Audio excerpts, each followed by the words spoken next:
Hey friends, welcome to the Johnson City Living Podcast, where we learn about the people, places, events, and flavors that make Johnson City just a lovely place to live. I'm your host, Colin Johnson, with the Colin and Carly Group and Keller Williams Realty.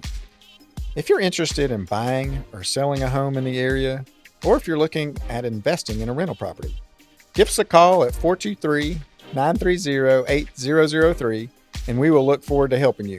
Now, let's get to today's episode. It is I would say beautiful, but it's kind of gray and kind of rainy. But it's not super cold, which is cool. And Christmas is around the corner, which is super cool. Anyway, you're probably not as excited about that, but you're maybe more excited to meet my new friend. Well, she's a longtime friend. We've been dealing with each other for years on different committees and boards and city stuff and just passing each other at the grocery store. Laura Kelly, welcome to the podcast. Well, thank you. It's about time you invited me here. Right off the bat. Just kidding. Shot across the bow. Okay. Glad to be here. Yep. Well, we got your application years ago. We just didn't have anybody else to put on the podcast today. So we're glad you're here. And looking forward to hearing about your role at Habitat for Humanity, Holston Habitat for Humanity. That's it. So where is Holston? Why is it called Holston Habitat for Humanity? What a good question. So we're actually one of the first 100 affiliates across the United States. That's cool. So we have a pretty rich history with Habitat for Humanity and the mothership. It was formed by some women who represented churches within the Holston Conference. So that's where we're getting That's the tie. There you go. Yep. I love it. All Yeah. right. Johnson City Living. Mm-hmm. What is your favorite thing about living in Johnson City?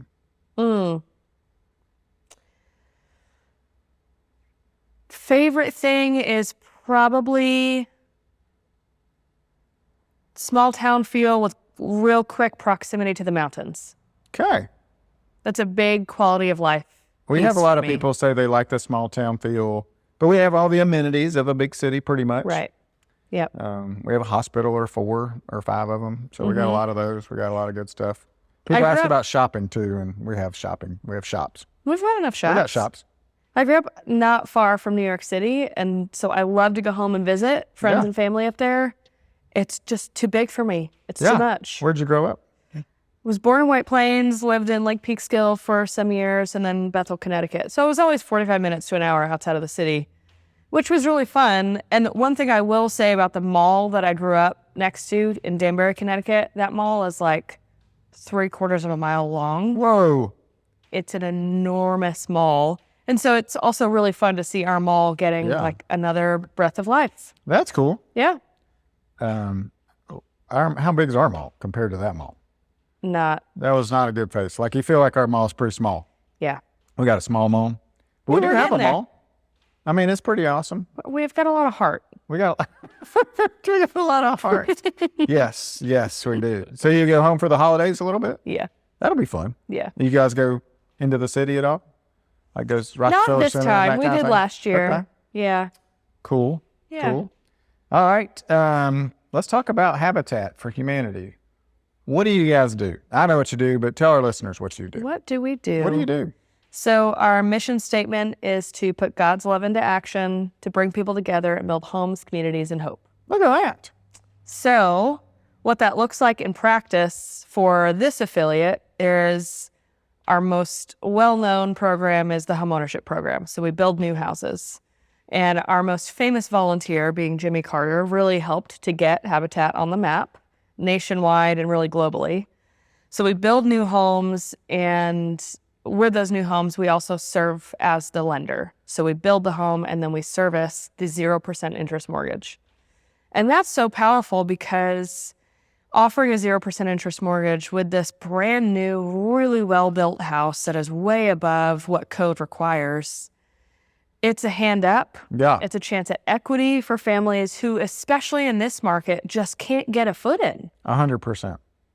They don't have the down payment, they don't have the credit score, or the interest is prohibitive. For whatever reason, gosh, it's just hard for a family with resources to get a house, let alone somebody who is really working class, a paycheck away from trouble. to have that shot Yeah. at homeownership. Yeah, it is hard. It's getting harder, and interest rates going up didn't help. Right. So the no interest loan is amazing. Yeah. You guys aren't making a lot of money off that. It doesn't sound like. Nope. Yeah. But that's not the point. I'm just kidding. So we do new homes. We have a home repair program. Yep. So we do those programs across our service area, which is Carter, Sullivan, and Washington counties, as well as Bristol, Virginia. Yep. We've just expanded to do Hurricane Helene relief after that storm. So now we also serve Unicoi County. Nice. So excited to welcome them into the Habitat family. That's cool. Yeah. Yeah, there's a lot of people that need a lot of help. Yeah. It's been cool to watch our region just pull together and really. No kidding. And not only just our region. I mean, I've got friends who are serving and they're meeting people from all over the country who are coming here just to, oh, what are you doing here? Well, I came to work 2 weeks. Yeah. Just to help. Like, it's just so cool. Our country is so cool. It's touching. All right. So tell me the difference between you guys and Appalachian Service Project, because some people ask me that question and I say, well, Laura works at that one and somebody else works at ASP. Yeah. I'm really well suited to answer this question because I worked at ASP for 8 years. So I get it. Yeah. So ASP's model is a grace gift of a house. So when they build a house, there is no mortgage associated with it. So they are really well suited for emergency housing solutions to get people like in a disaster recovery circumstance or families who just aren't in a position to afford a mortgage, period, but can afford homeowners insurance and utilities. They're a great fit. Yeah. So what that looks like behind the scenes is while the family gets the keys, there's a series of basically deeds of trust or liens against the house. So as long as the family stays in the house, it's free. Gotcha. Habitat, we have a 0% interest mortgage. And when we originate that mortgage, it is no more than 30% of their household income. So let's say we build a house and it appraises for $250,000. And Amy goes to buy it, but she can actually only afford about $200,000 over 30 years. Then she will have a $200,000 mortgage at 0% interest. And then we will do a silent second forgivable mortgage, which is that same thing. It's a lien against the house. And as long as she lives there, for every payment that she makes on her first mortgage on that $200,000, she earns a payment of the $50,000 subsidy. Gotcha. So that's like double duty of building equity. Yeah. I know I'm not earning that much equity on a monthly basis with my interest. Like if you run out the amortization schedule, right, about 10 years in, you start putting some money away, but a lot of it's interest early on. Yeah. That's why there's a lot of banks out there. That's why there's a lot of banks. Banks do well on the interest deal. But it is the seventh wonder of the world, compounding interest. So it's kind of cool. Okay. So let's say, how much did you build that 250 house for? Like, because you guys get a lot of volunteers, a lot of material donated, that kind of thing. The biggest variable right now is land cost and development. So we can control everything else, but something we have really struggled with since COVID and since this huge market shift is just the cost of land. So what we aim for is between land cost and all-in construction, about $175 per house. Okay. We've gone over 200. We just closed on one that was about $155,000. So it really varies. That's crazy. And having donated property is a game changer, which you have helped facilitate. We did. We had a client that wanted to donate to a great cause, and I said, I know somebody who would love to do that. And the house there, I drive by it all the time. It's beautiful. It looks so good. It looks great. Yeah. Yeah. So thank you for doing that. Well, thank you for facilitating that transaction, because that's a huge, huge benefit. And every time we get a parcel donated or even excavation, labor, materials, any of that stuff donated, it just means we get to serve more families. Yeah. Yeah. It's just super cool. Yeah. Super cool. How long has Habitat been rolling around here? We are in our 39th year. What? In a couple weeks, we hit 40. What? Which is huge. So That's we've been crazy. around for a long, long time. Yeah. And I don't think you even are 40. So what is that? No. Did you start really early? Yeah, I'm just very mature. You are. And then talking about development, you guys have a new neighborhood coming up, right? Yeah. Yeah, we're excited about that. So over our almost 40 years, we've served, I want to say the number is about 375 families right now between new homes and home repairs. That's awesome. So in our 40th year, we'll serve our 400th family and hopefully beyond that. How cool is that? Which is incredible. 400 houses. So what Holston Habitat has been very good at over the years is urban infill. Yeah. So taking a 50 by 150 lot or just a lot in between other properties and building a house on it. And that's a real strategy for us building our base of affordable housing across the Tri-Cities especially. So in our past, we've done one or two other neighborhoods, but we've never done a neighborhood from the ground up where we are building out the road infrastructure as well. So that's exciting for us. A little daunting, but mostly exciting. Well, we know some people that do paving. I think you could probably talk to Grant. He'd help you out a little bit. And hope so. And then Bright Ridge would probably help out with the underground utilities and Atmos on the gas a little bit, maybe. It's a good project to be a part of. So I think some people will step up to the plate. I think you'll get a lot of help. Yeah. Because our area just loves to help people.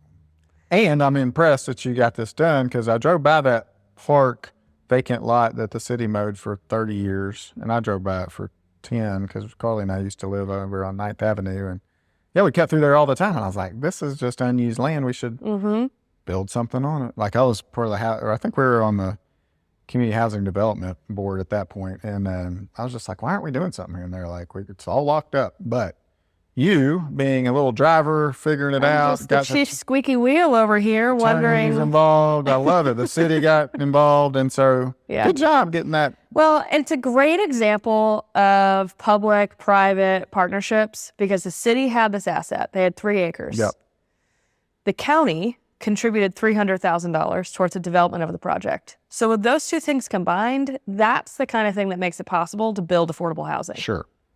Because nobody's building affordable starter homes right now.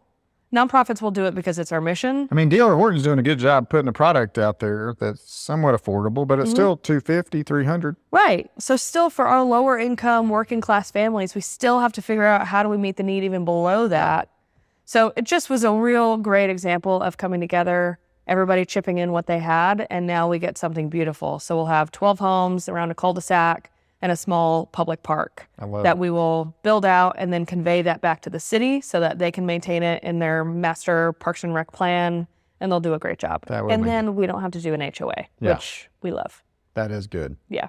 When do you feel like that's going to get started and completed? So we've had our preliminary plat approved by the Planning Commission, and so we're just finalizing our construction drawings. So given the weather and time of year, we'll probably break ground May or June. Okay. I'd love to be raising walls by October, November. We'll see what happens. So we'll do 5 houses in our first phase of construction, and then we'll build out our second phase shortly thereafter. So we'll probably dedicate the first round of houses, I want to say spring of 2026. Okay. So there will be plenty of opportunities for the community to get involved, to swing a hammer. But I'm really excited because we've already got the families selected. Well, that's what I was getting ready to ask next is like, how do the families get to choose one of these houses, or how do you choose the families to get a house? So over the last year, we've switched up the way that we qualify or really advertise our program. So because we're a lender and we want to be accurate with how people qualify, what we've done in the past is people apply when we open up for applications. And we always have a tremendous volume of applicants for a pretty limited amount of spots. So again, I want to say in this last round, we had about 130, 140 applicants for 6 spots. How many for 6 spots? About 130. That's a lot. Well, and that's just completed applications. We distributed almost 400. Holy cow. So then we've got a lot of families who just didn't make it to the finish line for whatever reason, but have a demonstrated need. So we know that there's more than 130 households that need it. Nevertheless, what we used to do is just they would apply. We would determine, we've got kind of a matrix that helps us figure out who and how we qualify based on a need score. So their income, where they live now, is it dilapidated? Is it unsafe? Is it unaffordable? Growing family, need another room, all of those things. Their ability to pay and how strong and secure is their income, all those things. And then we'd just kind of say, okay, we're going to build 2 2-bedrooms and a 5-bedroom and a 4-bedroom this time. In this circumstance, because we had this parcel, because we knew we're building out a neighborhood and we want to do 4 2-bedrooms and 3 4-bedrooms, we just advertised in this first cycle, we're going to do 2 2-bedrooms, 2 3-bedrooms, 1 4-bedroom, and then we're building another house in Kingsport this year. So that's cool. Yeah. So thrilled for these families. My gosh, they're incredible. And that's the thing that I just am really passionate about with Habitat and in this line of work is just the advocacy and the education to our community, that we have such good and hardworking people in Johnson City at all walks of life. And the families that come through our program are like the hardest working people I know. 100%. Because they're making it work against all odds. I mean, you've got single parents trying to navigate their savings and buying kids birthday presents on a limited income and babysitters and full-time jobs, and they're just making it work. So the families here, they're diverse. We've got kids. I just know it's going to be a real sweet start to the project. That's super cool. It's got to be so rewarding when you hand the keys over to these folks. And I'm sure there are a lot of tears, and it's just really cool to be able to bless somebody with a house. So everybody deserves a shot. That's probably what gets you out of bed every day. It is. Yeah. It is. Yeah, I feel really fortunate. Yeah. Tell me about your team over there. How many people are working? What all do you guys do? So I mentioned earlier our programs, we've got the construction, so the home repair, new homes. We've got the lending side, so we are the loan originator, but then we've got restores. So we've got a restore in Johnson City, one in Kingsport. So with that retail component, that's about 20, 25 employees because a lot of part-time. And that place, I've been to the restore. Carly and I went there looking for some construction stuff just on a project we were working on. And it's pretty cool. It's big. Yeah. You got a lot going on over there. Between the both stores, we've got about 40,000 square feet of retail space. So with those employees, we are about 35 employees. What kind of stuff, like listeners, I know we all have items that we're not using at our house that we would probably love to donate to a good cause. We just don't know how to do it, where to do it. Tell us more about where to drop those off and what you guys take. Sure. So our two locations, one is in Johnson City and Kimberly Court, which is a series of warehouses up behind the Walmart on Browns Mill. Yep. We've got one in downtown Kingsport on Main Street. So we accept new and gently used items. So all kinds of things. Housewares, furniture, appliances, sporting goods, construction materials. So one of the most profitable donations that somebody can make to Habitat is, well, our top three are furniture, appliances, and cabinets. Gotcha. Yeah. If somebody is doing a home DIY renovation, I beg you to not take a sledgehammer to your cabinets. But Chip and JoJo do it on the TV all the time. I know. You're like, you're killing Change me. the channel. There you go. Change the world and bring your cabinets to Exactly. Habitat. Well, and I love... They're a whole lot easier to move around, too, when they're square boxes, I think. That's right. Yeah. So I love sharing this with people because if you're just a little more considerate with your remodels, if you gently remove those items, whether it's your microwave or a vanity, call us. We'll come pick it up for free, get it out of your hair. So it saves, whether you're just an individual or a home builder and a renovator, it saves from going to the dump. So it saves dump fees. And I swear cabinets sell within 24 hours and it's a huge fundraiser Every for us. time. Every time. So all kinds of things. If you've got it, we can probably take it with few exceptions. Clothes? Do you guys take clothes? We do take clothes at Johnson City. Okay. That's somewhat new. We're selective because we don't allocate a ton of space to it. And there's other stores, other thrift stores around here that do that part really well. Yep. So. Yep. Okay. But that's, cool. I mean, the restores. What part of your revenue comes out of the restore? I was just about to say. Sorry. So it's about 50% of our annual revenue comes from our restores. What's your annual budget? About $3.5 million. So you're making $1.5 million off the revenue. Wow. That's awesome. That's one thing I wanted to share today. So we are almost at 1.6 for this calendar year. How cool is that? Which is great. That's awesome. Well, and part of what I love about that model is it's a place to accept those items, save it from the landfill. So we've got kind of a formula that Habitat International created. We have saved 992 tons of material from going to the landfill by recycling it and reselling it at the restore. Isn't that amazing? So that's huge. Yeah. I love giving things a second chance. The city should pay you because they haven't had to make a new landfill yet. I would love for you to tell them that. I think I will. I'll beat that drum. Yeah. You should just pay Habitat because they're taking all this stuff that would go to the landfill. So we're saving stuff from going to the landfill. It is a huge fundraiser for us. And then for donors, what I love about it is all that revenue, it pays our overhead. Yeah. So that's covering salaries and insurance and pens and paper and rent, so that when we have volunteers and sponsors and donors and grants coming in, like that's really paying for the construction materials. That's pretty cool. So donors can feel really good that their money is directly impacting a family. Yeah, I think it's nice to know that, because a lot of times it can get up, administrative fees and whatever. You got a lot of extra that kind of like, okay, great, I donated some money, and maybe 20 of that $100 went into the house or whatever. I mean, it's part of the cost of doing business. You're always going to have to pay for overhead. Yeah. But we do have a unique model where, you really do get to impact a family directly. Yeah. That's cool. Yeah.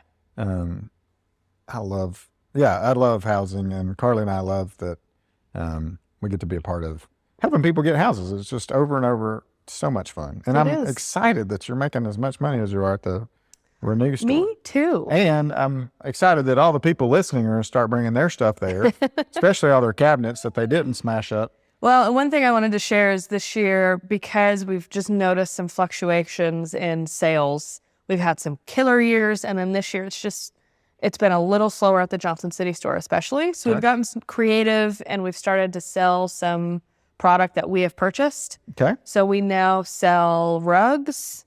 We sell recycled paint in a lot of different colors, and I've used it myself. It goes on really, really well. And we even sell chalkboard paint. So if you've got a fun DIY project, come on in. I don't even want to know how you recycle paint. Like, you pull it off the wall and melt it back down and put it in a can. I'm going to let somebody else smarter than me figure that part out. But I think it's all the mix matches and colors, and they throw it back in a big vat and change it up. That's pretty cool. And we've got scratch and dent appliances, so deeper discounts. That's what we went looking for. We were looking for a rental. I think we needed a range. And so we're having fun with that stuff, offering different products, hopefully reaching different customers and giving them what they need.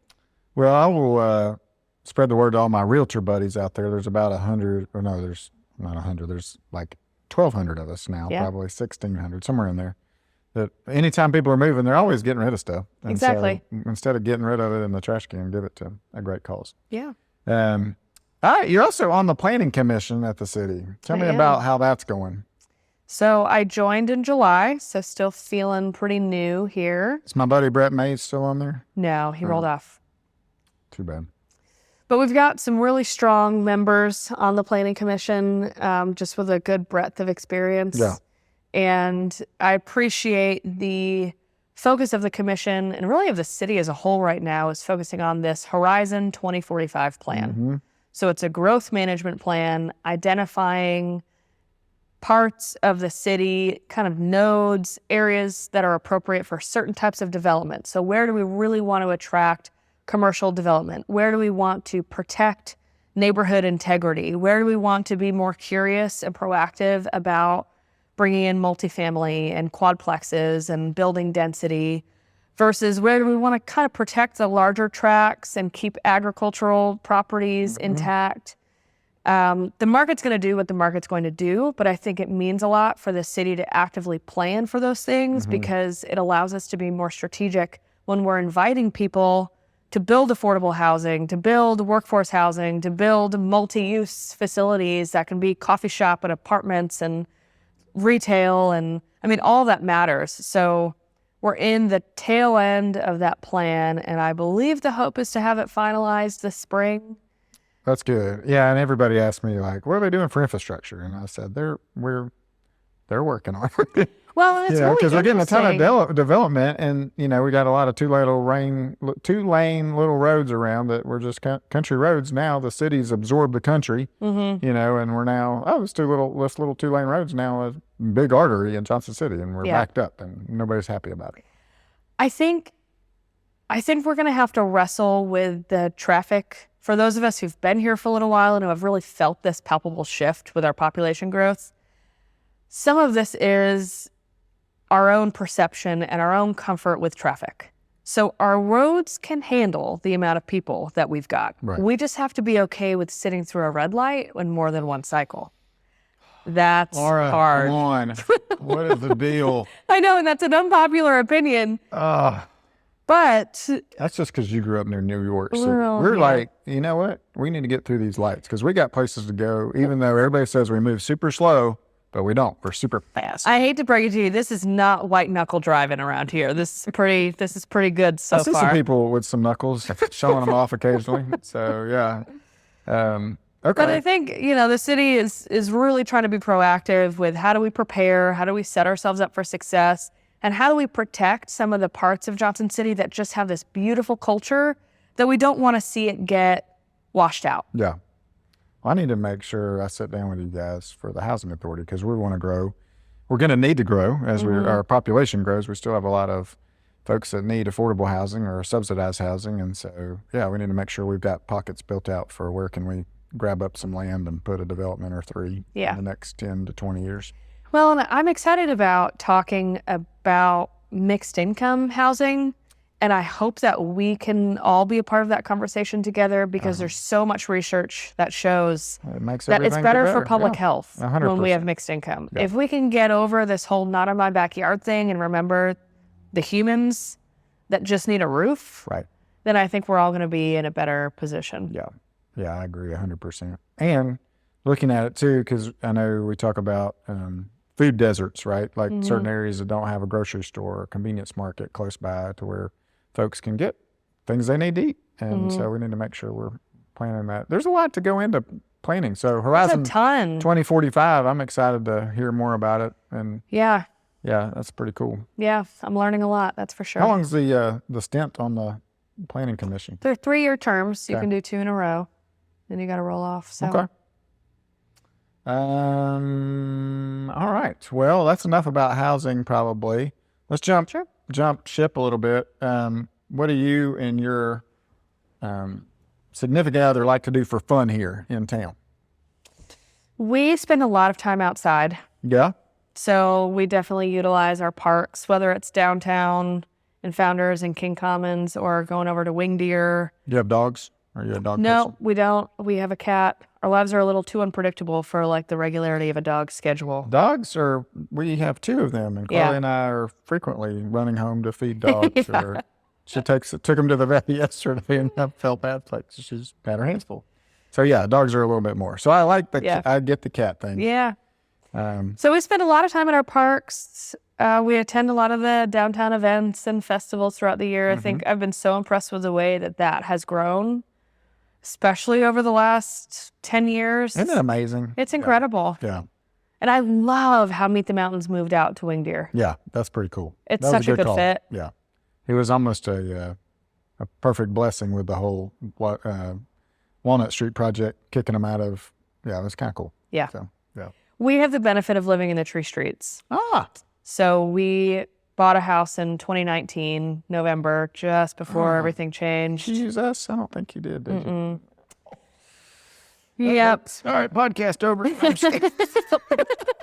No, that's a funny story. I was on the porch of my best friend and now neighbor, and she was telling me that her neighbor at the time was getting ready to move. They were 75 and just accepted a pastoral position. Nice. So she pulled in a moment later in front of the house. I followed her to her front door and I said, "What you going to do with the house?" And a week later, we were under contract. Look at that. I know.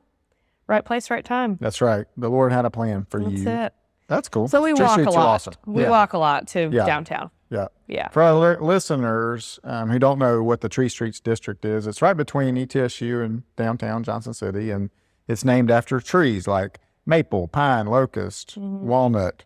There's a bunch of them, and it's just an adorable little place with Southside Elementary right in the middle. Carly and I took Christian and Cameron there for a while, and just a special place. So Yeah. you're in a good spot. It's a great neighborhood. And oddly, you all were ahead of the curve for property values.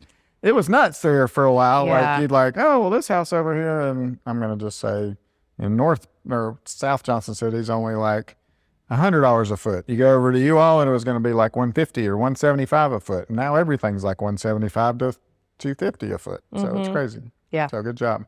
Now you're probably like 300 a foot over there. I haven't looked at numbers lately. We got lucky with a double lot too, so that feels like An extra a win. gift. Yeah. Probably need to give that lot to Habitat. I would think that's something to think about there. What was your first job you ever did? My first job? What a good question. I was a bagger at a grocery store. Nice. Yeah. That's cool. Were you one of those professional baggers? Did you go on TV, like on the contest, like throwing the eggs and the chicken and the weird objects that you got to get in there and bag it right? You know, I listened to the training and I think I did a pretty good job, but it blows my mind, even to this day, how wasteful we are with bags and how little that we actually put in them. Oh. I would always really try to maximize each bag. Well, and it was a paper bag. We didn't even have, well, maybe. Well, we did back then, but, and so Yeah, I'm old. I'm old. We didn't have plastic when I was a kid going to the grocery store. At this point, I was in Connecticut with that job, and now in Connecticut, you've got to pay for bags. You don't get them at checkout. I was talking to a lady yesterday in Washington State, and she said they have to pay $5 I wish a they bag. would do that. I agree. You'd So use less smart. bags. Yeah. For sure. Or just take the Aldi approach. Take the Aldi approach, bring your own bags. Yeah. Or go back to paper. Right. I like paper bags. Yeah. We They always work. use paper. Yeah. So I was a bagger. I was a hostess and a waitress for a long time. That's cool. Paid my way through college. Where'd you go to school? Went to UMass. Okay. Amherst. Mm-hmm. Fancy. Yep. What did you get your degree in? My degree is in social thought and political economy with a minor in Spanish, which is really just another way to say poli-sci. I studied a lot of political theory. Okay. But what was neat about the time when I was in college studying political theory is when Occupy Wall Street was happening.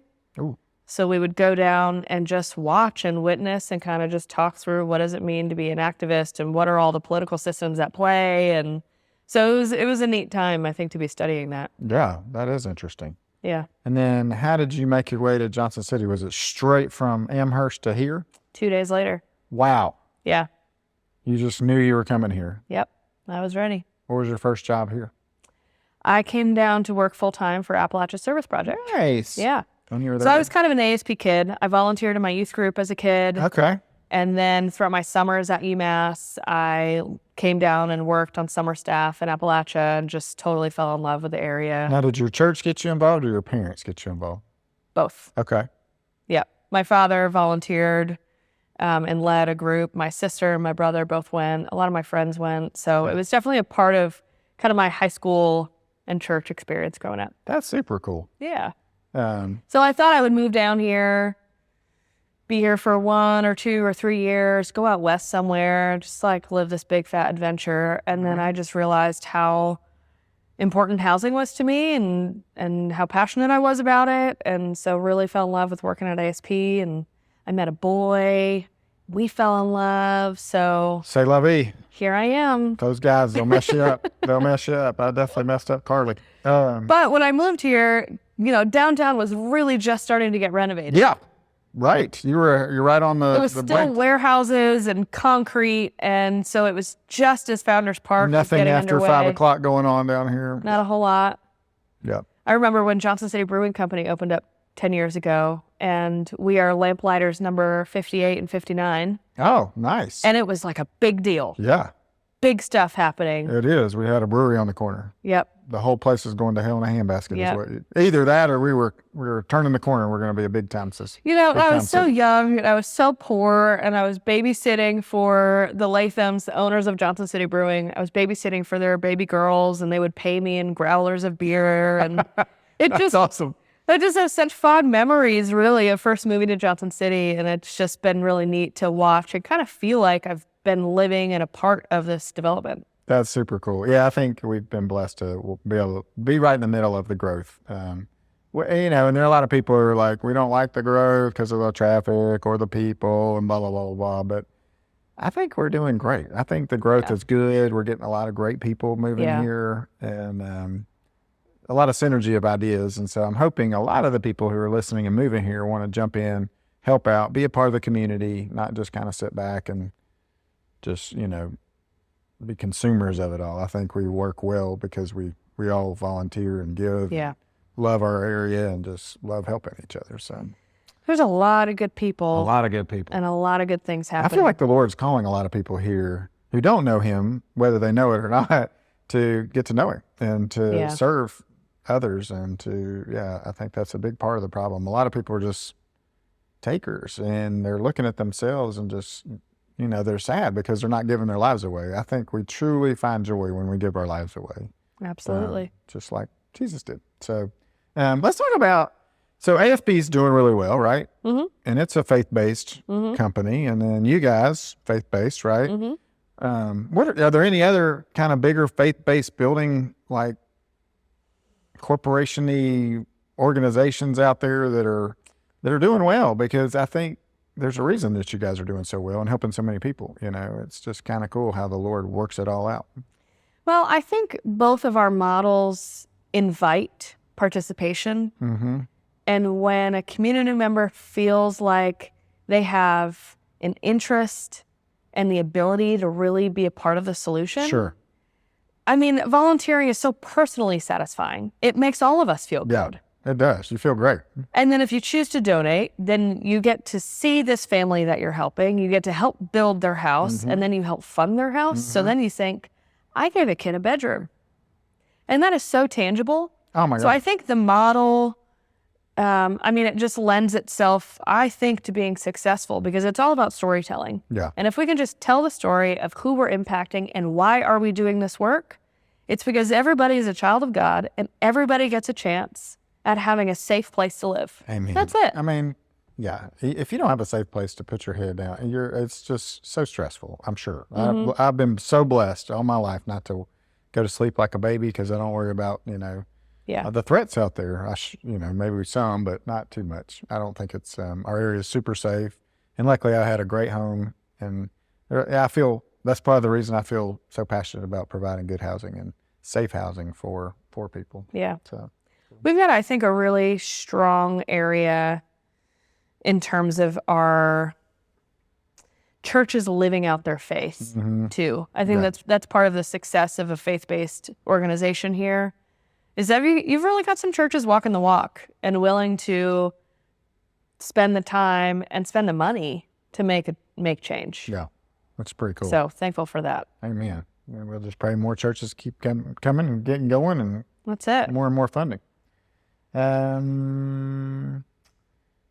Who are some people who've been super influential to you in your journey so far?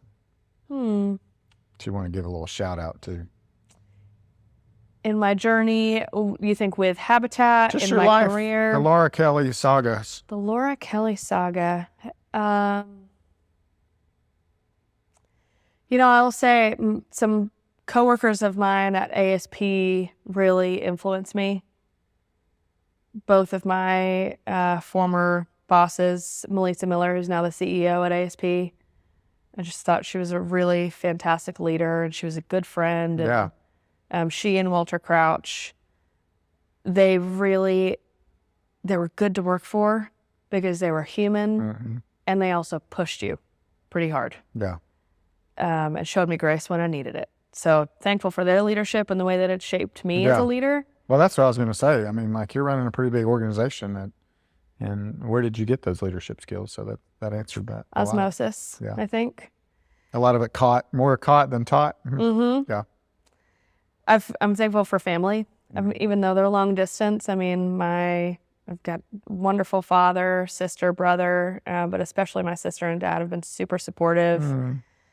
I've got a great partner, Brad, who's always been super supportive of my work. In terms of maybe inspiring my career trajectory, stepping into Habitat, there are so many resources and so many people. That kind of opened my eyes, being a part of a greater global network. A network working in 70 countries and tackling housing in so many different forms. It just has meant that over the last 4 years of my time with Habitat, I've been exposed to really brilliant people across the country doing super innovative work. And so some of the staff, full-time staff at Habitat International, who've really invited me to participate in a deeper way, to get more curious about advocacy and policy and how do you really create change in meaningful ways. It's grassroots and it's tough, but man, you can really go places. Yeah. So some other leaders across Tennessee, friends Tony Gibbons and Kelly Schultz and some others are just good friends, great mentors, and really killer at their jobs. Yeah. That's awesome. Where do you see yourself in 5 years from now? Well, by then we will have finished our neighborhood here in Johnson City. We've been in 500 homes by then, probably. Hopefully. We will be starting some multifamily development by that point. Okay. So we've purchased a property with the intent of doing quads or triplexes on that lot. And will they be condoed out, or are you going to lease them out, or how are you going to do that? Condos. Okay. Yep. Nice. And I've learned, especially over the last year and a half or so, I'm really interested in planning. I'm interested in policy and advocacy. So I'm just trying to pay attention to that curiosity, because I think in East Tennessee right now, we're kind of on the precipice. Mm-hmm. With our growth and people being so attracted in our area and investing. What do we want this region to look like? Right. We're known by. Yeah. And we have this opportunity to shape it right now, to protect it, to shape it, to prepare. So I don't know where that will take me, but I'm paying a lot of attention right now to national trends and trying to figure out what can I bring to the table. And so we'll see what God has in store. That's cool. Yeah. I love it. Yeah. You're allowing the Lord to lead you in that. And what kind of advice would you give to someone who's maybe thinking about pursuing a career such as getting into Habitat for Humanity?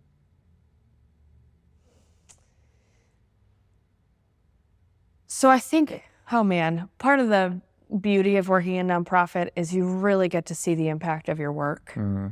So if you've got a heart for a cause, go for it. Listen to that whisper in your heart and follow it. And I would say nonprofit,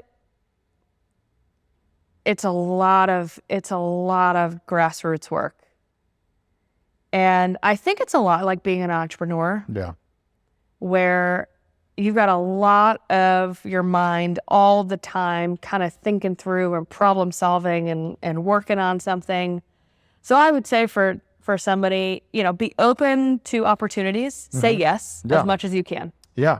And meet as many people as you can. Yeah, and go volunteer, get alongside, build some houses, travel, go see some different operations probably would be a good. Mm-hmm. And 70 countries. I'm just blown away by that. I know. That's awesome. It's amazing. Go ahead, sorry. And I think, the networking piece is so critical, because you never know who's going to feel really passionate about the cause that you're passionate about. Yeah. So in my case with Habitat or with ASP or any other housing nonprofit, somebody in your life knows somebody who's been housing insecure. Right. Who was evicted, who had too many kids sleeping in a bedroom because they couldn't afford something bigger, who had a grandparent raising a grandkid. Somebody's been impacted by their housing situation.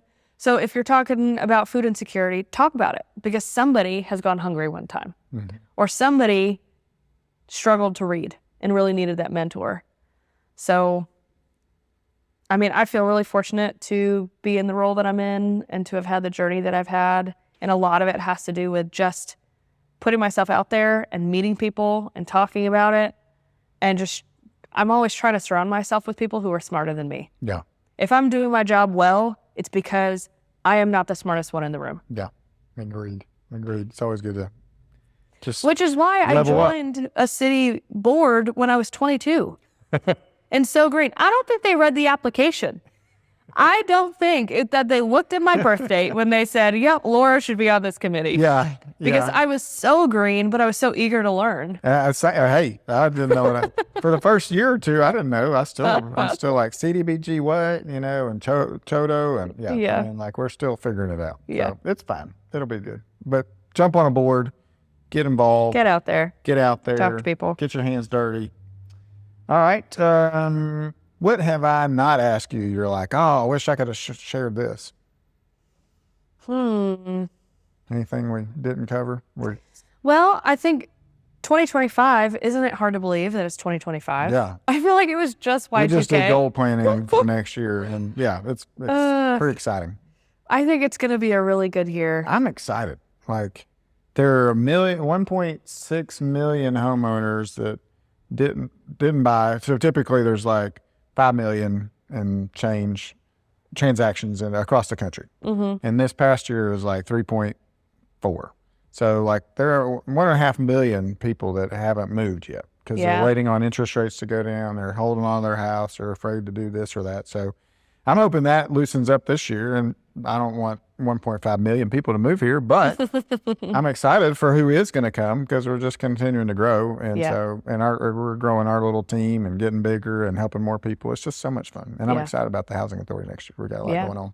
So we got some big plans. We got big plans. So I'm excited to collaborate with you guys in the city and really in ASP and like, let's just, I think, work really good together on building some great affordable housing. Yep. It's going to be exciting. I think we got the right people in the right place at the right time. And the right resources. All right, speed round. You and Brad going to get a pizza. Where are you going? Oh, I would have said Main Street. Oh, so Too sad. soon, too soon. Okay. I know. Okay, so if it's not Main Street, then it's Smoky Mountain Bakery up in Roan Mountain. That is a good spot. It is killer pizza. Yeah. And if it's Johnson City, it's IPP, Italian Pizza Pub. Oh. We need to go there, Carly. It's the closest thing to New York style pizza in Johnson City. I need to tell my buddy Jared Yanis because he's from Boston, and he's always like he and his wife. And Scratch just reopened too, so that's another good one. We love Scratch. Yeah, love a trust pizza. Yep, you just trust them, and they make your pizza for you, and it's interesting sometimes, but it's still good. So good. Just got to be brave. All right, where are you guys going to go to get a hamburger? Timber Burger.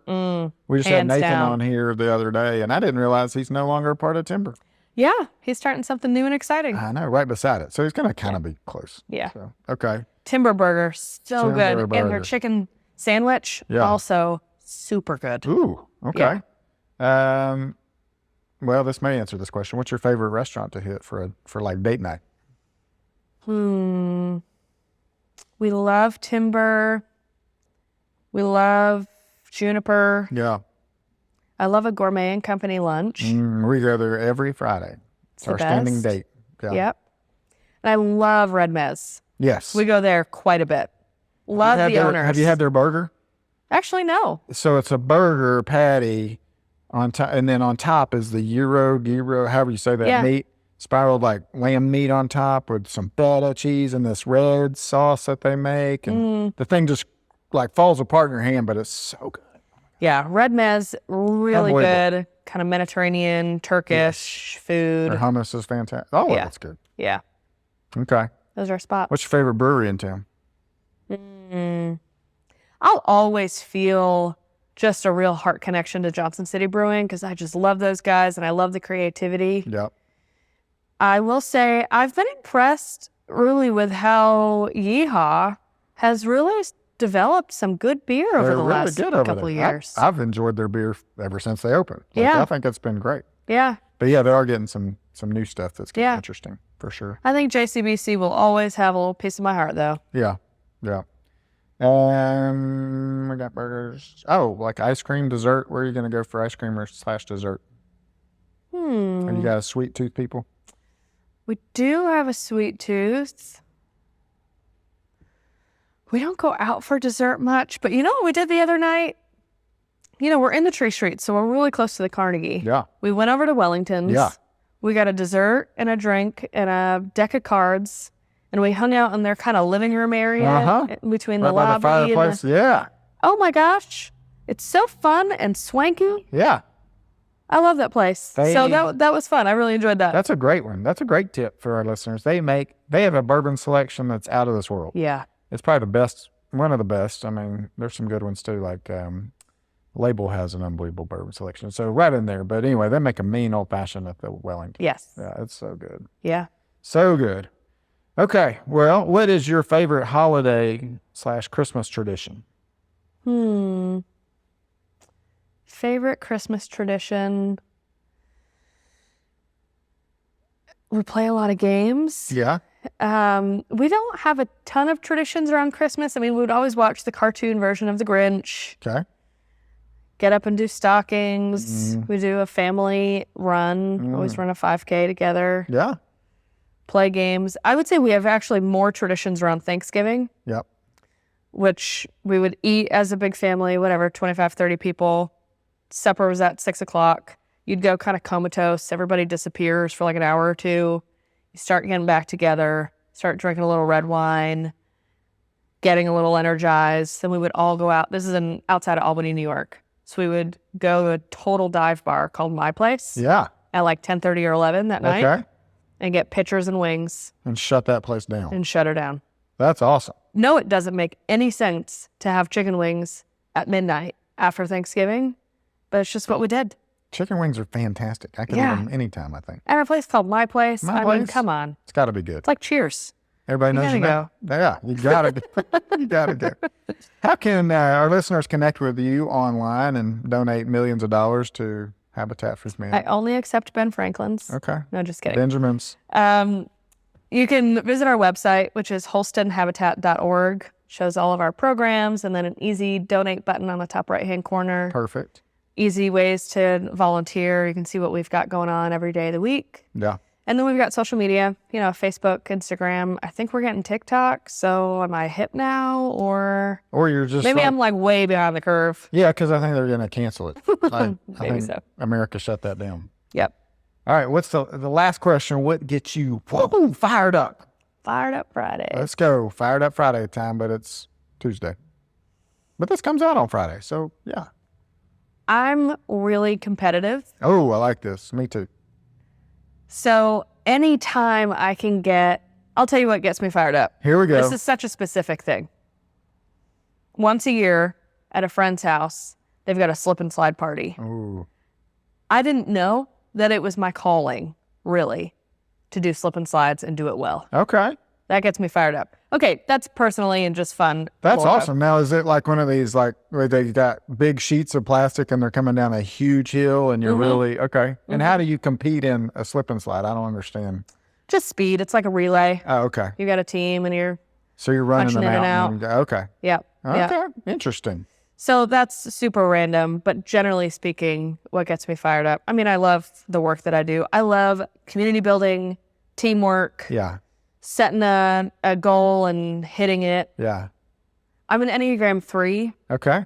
So for anybody who pays attention to Enneagram, like Achiever? I'm pretty action oriented. I'm trying to get some stuff done. Yeah. I think I'm a 3 too. I like getting it done. I like getting it done. Okay.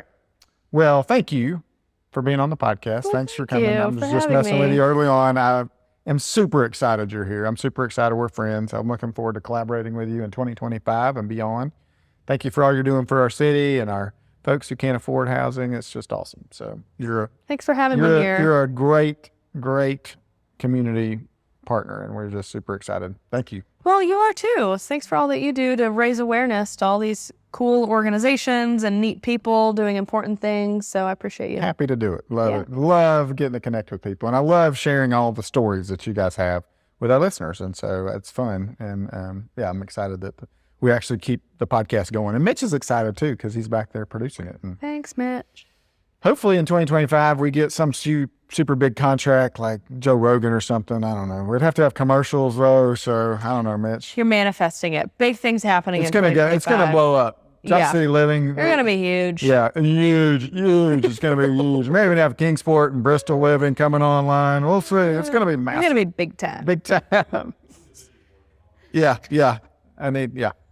Well, until next time, I'm Colin Johnson with the Colin and Carly Group. If you want to move here and be Laura and Brad's best new neighbor, I'd love to help you do that. If you want to invest in real estate, we handle a ton of property management. We handle a lot of HOAs, so anytime you set these HOAs up that you don't like, give them to us. We'll manage them for you. And we just love helping people build wealth through real estate, and we love people. We love connecting with them. We love giving them big hugs. So just come get a hug if you want. And have a great day and a Merry Christmas.